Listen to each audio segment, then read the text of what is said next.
Welcome to our channel. आज आम भारतर उच्चतम न्यायालय विषय जानिबा।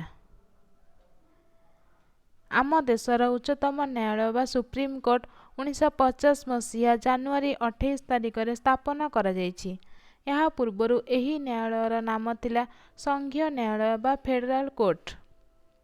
एही न्यायालय भारतर राजधानी दिल्ली ठारे अवस्थित। वर्तमान उच्चतम न्यायालय रे प्रधान विचारपति समेत 34 जन विचारपति अछंती।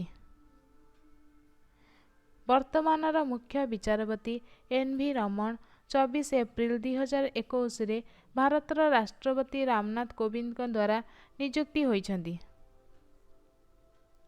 एही विचारपति मानकु राष्ट्रपति नियुक्ति दियंती। सर्वोच्च न्यायालयर विचारपति पदरे नियुक्ति पाइबा पई जणे व्यक्तिंकर केतेक योग्यता रहिଥାଏ। प्रथमतः से जणे भारतीय नागरिक होइथिबे, एक बा एकाधिक उच्च न्यायालय अन्यून 5 वर्ष पई विचारपति भावे कार्य करिथिबे, किंबा एक बा एकाधिक उच्च न्यायालय रे एकाधिक्रमे 10 वर्ष पई आईनजीवी भावे कार्य करिथिबे, किंबा राष्ट्रपति मतरे से जणे विशिष्ट आईनज्ञ होइथिबे। कार्यकाल 65 वर्ष बयस रे अवसर ग्रहण करती। राष्ट्रपति चाहिए पदच्युत करि पारिबे। Thank you.